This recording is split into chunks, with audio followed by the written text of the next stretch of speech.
In 1995, Dr. Masaru Emoto was the first one to record musical impressions on water. In Dr. Emoto's laboratory, they presented water with different types of music, after which they froze the water and then under the microscope could clearly see the crystals that the water had formed.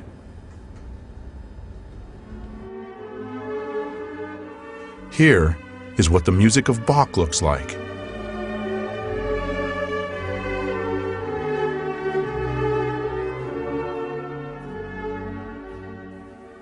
Mozart.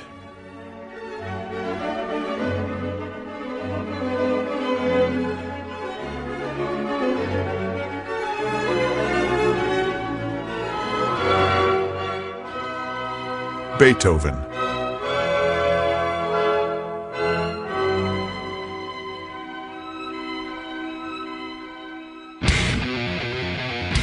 Heavy rock.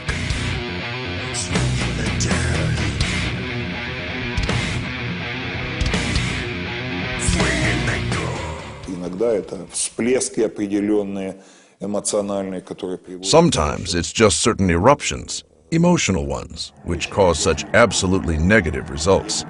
I can't recall a case in which such a negative spewing out of emotions as this happened at a classical music concert.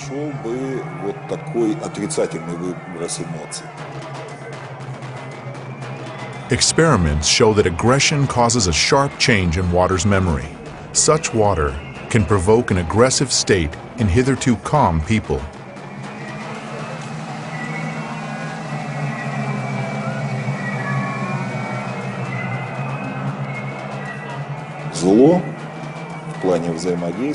Strange as it might seem, evil interacts more easily and simply.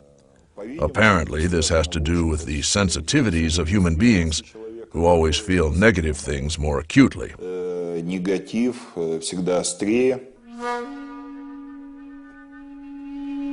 Dr. Emoto conducted another groundbreaking experiment. He placed rice into 3 glass beakers and covered it with water. And then every day for a month he said thank you to one beaker. You're an idiot to the second. And the third one he completely ignored.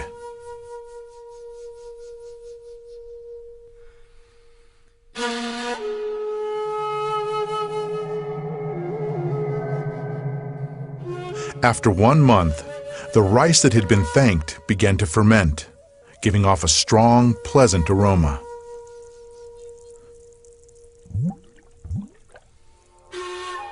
The rice in the second beaker turned black.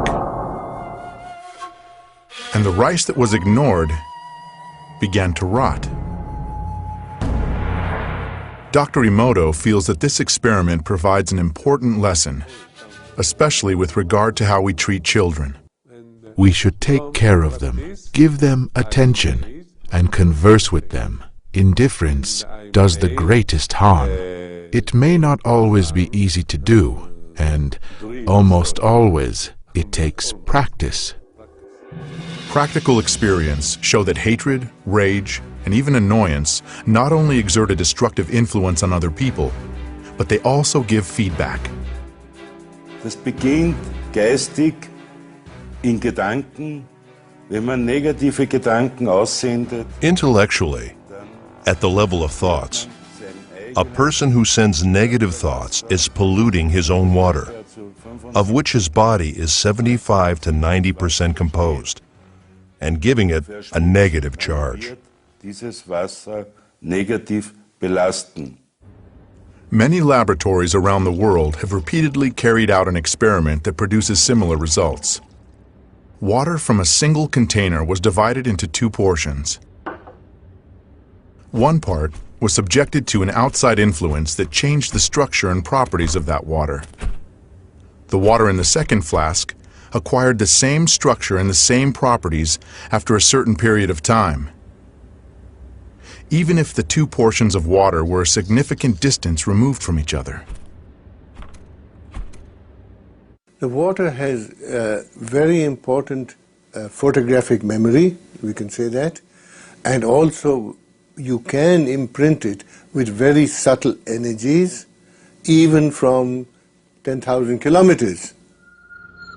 Does that mean that remote communication occurs between human beings, who are essentially structures composed of water?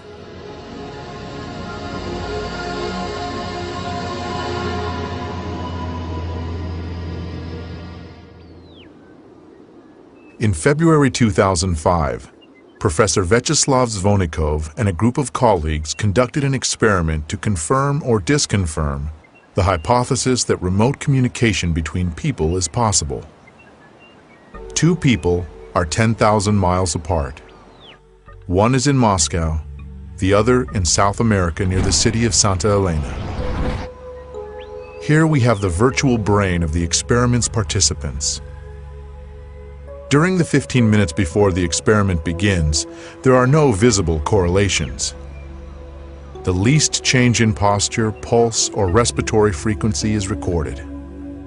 EKGs and EEGs are taken. Suddenly, the instruments register distinct changes. The two people, separated by this enormous distance, have somehow tuned themselves to the same wave. The instruments show synchronization of certain areas of their brains, of breathing patterns, and pulses. How can this be explained? We don't yet have any answers to that question. So far, this is a scientific mystery. There is a hypothesis that the body's liquids play a part in this.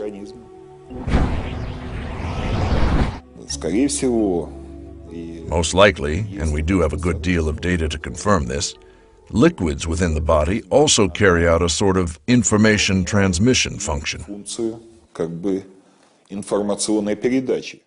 therefore our actions every day is very important.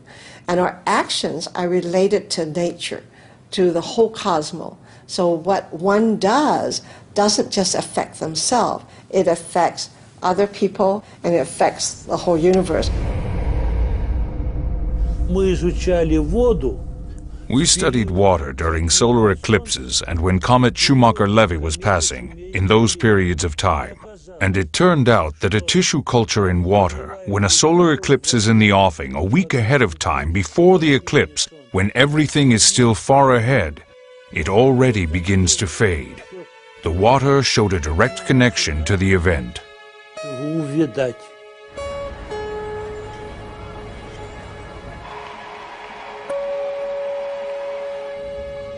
The system of the universe exists as a single, perfect organism.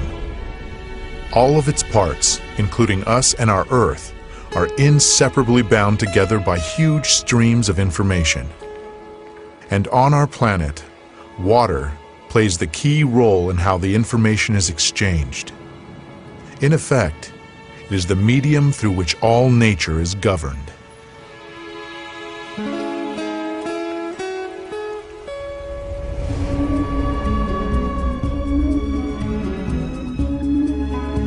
The Chinese chronicles tell about the Taoist hermit Shang Xun, who is known to have met repeatedly with Genghis Khan for lengthy conversations.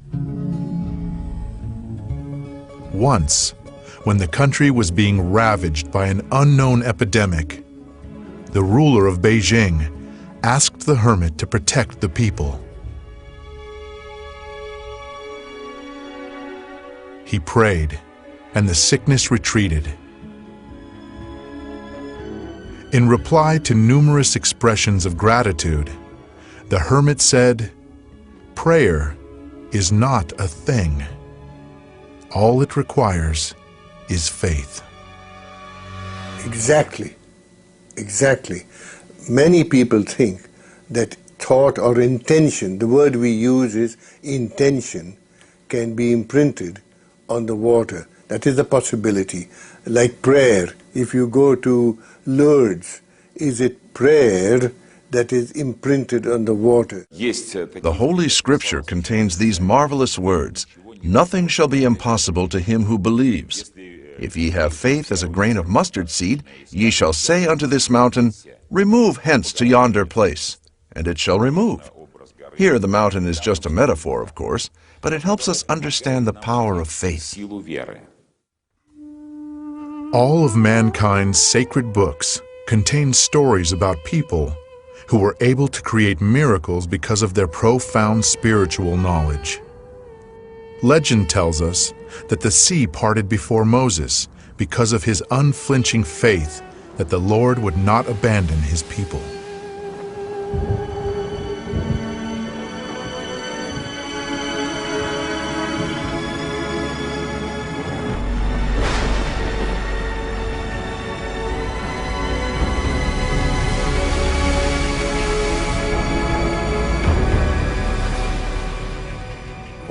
We have totally indisputable evidence that prayer influences sick people to get better, and it's caused absolutely fantastical recoveries, such as the spread of gangrene suddenly stopping in a person who already had it. With holy water, when it is poured over sick animals or a dying plant, they revive. Those are the facts, and no physical chemist currently is able to understand it. They simply can't. January the 18th. It is the eve of the Orthodox Feast of the Epiphany. 2 flasks are filled with ordinary tap water. Early in the morning, one of them is set inside the church, near the vessel over which the sacrament of sanctification is to be performed. Every year on January 19th, the faithful and even non-believers hurry into churches to pick up some of the baptismal water. It is believed to possess extraordinary properties.